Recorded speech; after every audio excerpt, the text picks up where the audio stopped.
Hey everybody, this is John Lewis, registered nurse here, and today I'm going to talk about why you should be claiming some of your Pell Grant as income. Also, I'm going to talk about how you may receive some stimulus as a college student. So first of all, the reason why you should be claiming some of your Pell Grant as income is due to one big thing. It is called the American Opportunity Tax Credit. So this credit, what it does is that it gives you in the form of a credit up to $2,500 for the first $4,000 of education expenses. So for the first $2,000, you receive 100% of that as creditable, and then for the second $2,000, up to 25% of that is creditable. So that's how you receive the $2,500. Now, with this credit, it's only applicable if you are in your first 4 years of higher education, and you need to be able to not be claimed as a dependent on anybody's taxes. So if you are a dependent of anybody, unfortunately won't qualify for this. But if you do get it, 40% of that $2,500 is refundable, so you could receive up to $1,000 as a refund to you. So the reason why you need to claim some of your Pell Grant as income, it'd be easier to show you if I go through quick examples. So let's say that you have $10,000 as income for the last year, and let's say that your education expenses are $7,000. And let's say that your Pell Grant or any aid that you have is $7,000 as well.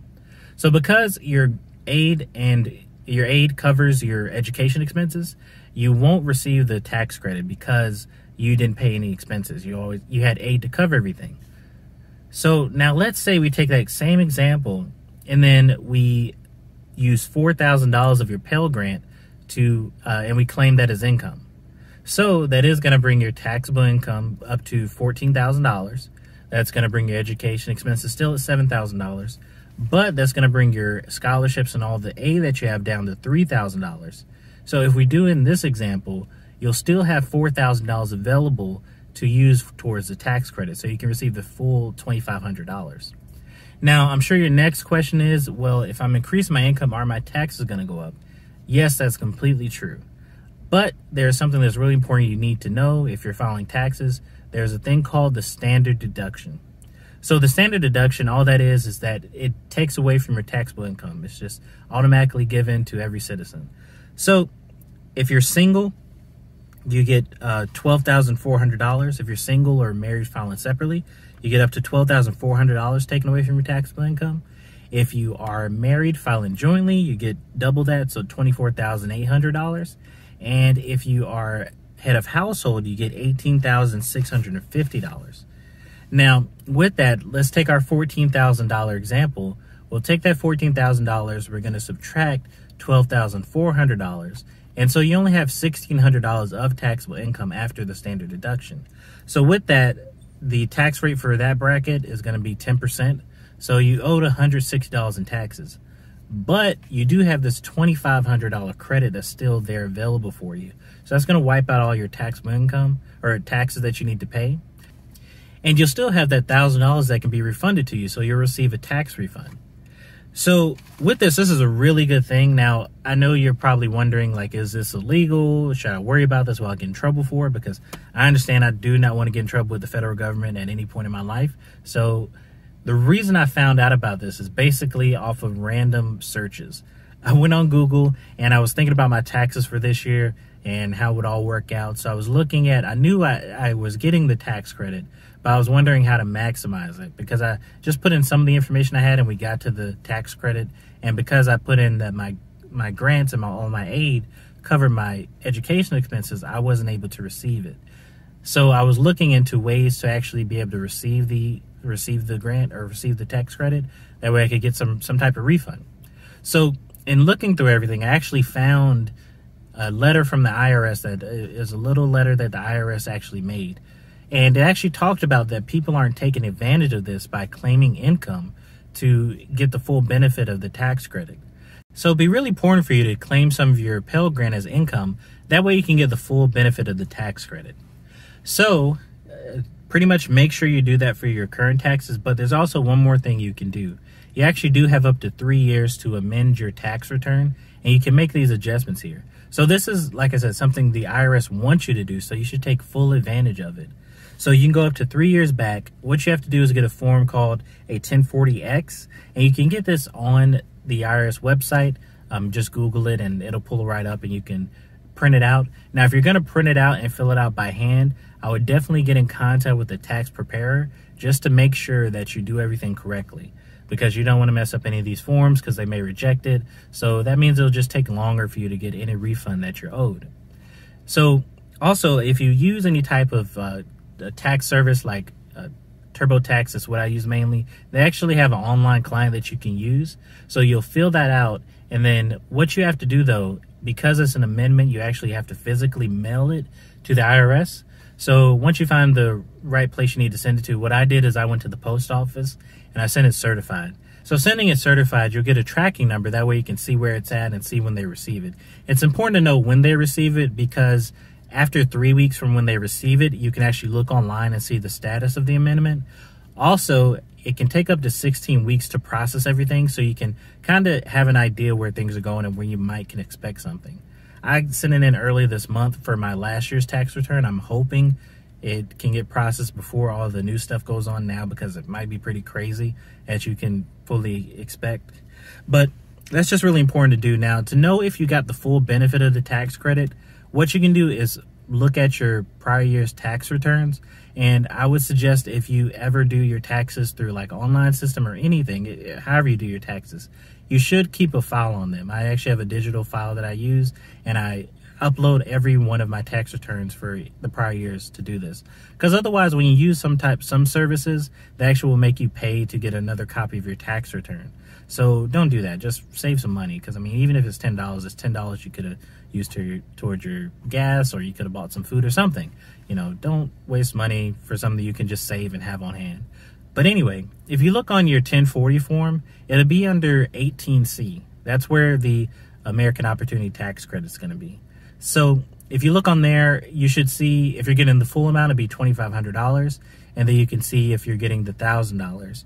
Or you can look a little bit down to show your full refund, including any other credit you're owed or anything like that from your taxes. So that with that, that's going to be what I have to say about getting the full tax credit and why you should claim your Pell Grant as some of your income.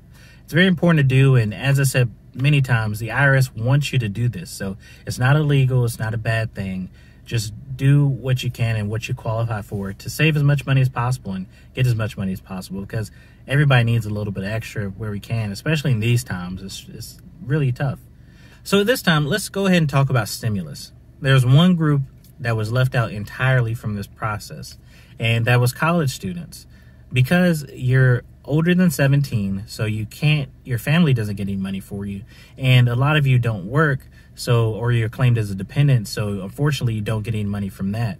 But one thing you should look at, under the CARES Act back in April, they actually passed where they gave money to colleges, and with that passage, there was actually a stipulation that a certain portion of that money had to go directly to students, and they left it up to the colleges how it was decided.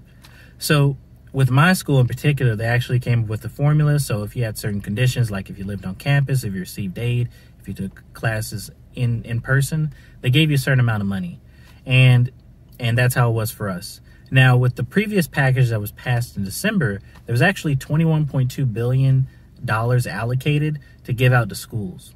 And what I'm going to do in the description, I'm going to put a link to a website where you can actually go in and see how much your school is getting.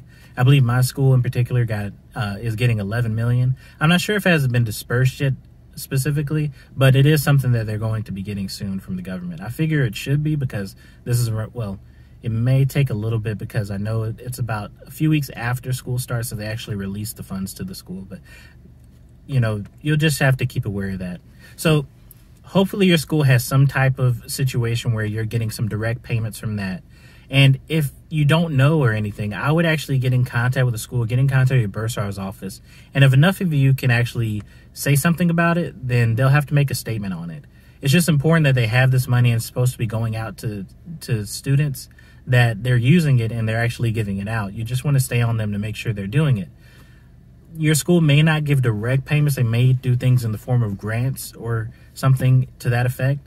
But that's why it's important to look into it and see what they're doing for it, because if you don't know about the grant, you might not be able to apply for it, even though you may qualify for it. So I would get in contact with your school and just see what they're doing about it, just to make sure that you know you're getting all the benefits that you qualify for. especially since a lot of you guys that are in college didn't get stimulus checks. And I know it's, not too crazy amount of money, $600, but $600 can feed you for a good while. $600 will pay for gas for a little bit. So definitely check into that. Harp on your school and see what's going on. Have you received the money yet? Do you have any plans to distribute it? Just do those things. So anyway, with that being said, that's pretty much all I have for today. It's not too long of a video, but I definitely wanted to make sure I get out this information. I use it definitely again. Oh well. But I wanted to get out that information to make sure that people are knowing what to do when they're filing taxes, especially if you're single and you have your own income and you're not claimed as a dependent. So you can get the full benefit of that credit. I'm not sure how it works with parents. They also can get something as well. So definitely look at that as well, where if they're claiming you, they can claim some of your income and still possibly get that credit. I'm not sure if they'll get that credit specifically, or there's another credit for parents with dependents. I'm sure there is. I just don't know it because I'm not a parent. I have no reason to look up it. Now, if you guys want me to go into it, definitely leave a comment. I'll dig deeper and find out what I can when it comes to a parent filing taxes and claiming you as a dependent. I don't mind doing that. It's just, I just had no basis for it, and this I found kind of on a whim. So I just wanted to get that out there so people know. So an overarching point of this video is make sure that you're looking up and see what you qualify for in your state. There are so many programs and so many scholarships and grants out there. You can find ways to make college more affordable. I'm sure sometime soon I'll do a video on some of the aid that I found and what I use to pay for school, because you want to save as much money as possible. I know in politics right now there's talk of canceling some student debt, but I wouldn't bank on that just because it's politics.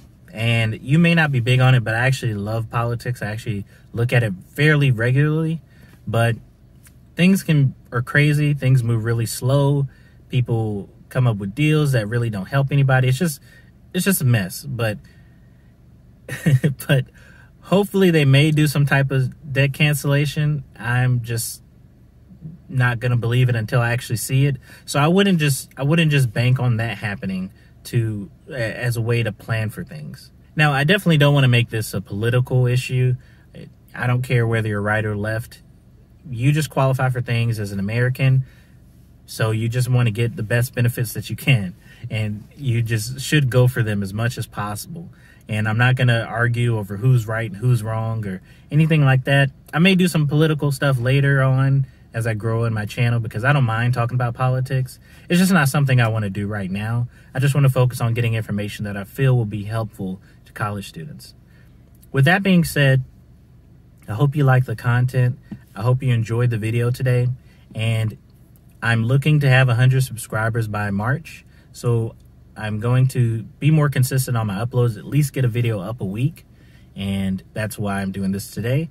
But I do have plenty of video ideas. I do just want to get more eyes on them because I feel like it'll be helpful. A lot of my information is geared towards college students and nursing students. So I think some of my stuff can be helpful.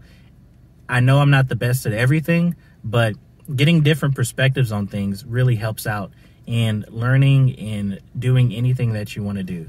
You can't just say this person is the guru on everything and nothing anybody else says is right.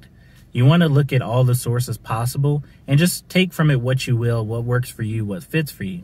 So like and subscribe if you want to. I don't mind sharing, of course. I prefer it. I love it. I think that's my most looking at the analytics, that's my most watched videos is if they're shared or through social media. So definitely by all means share it and invite your friends to look at my channel. I'm happy to have them.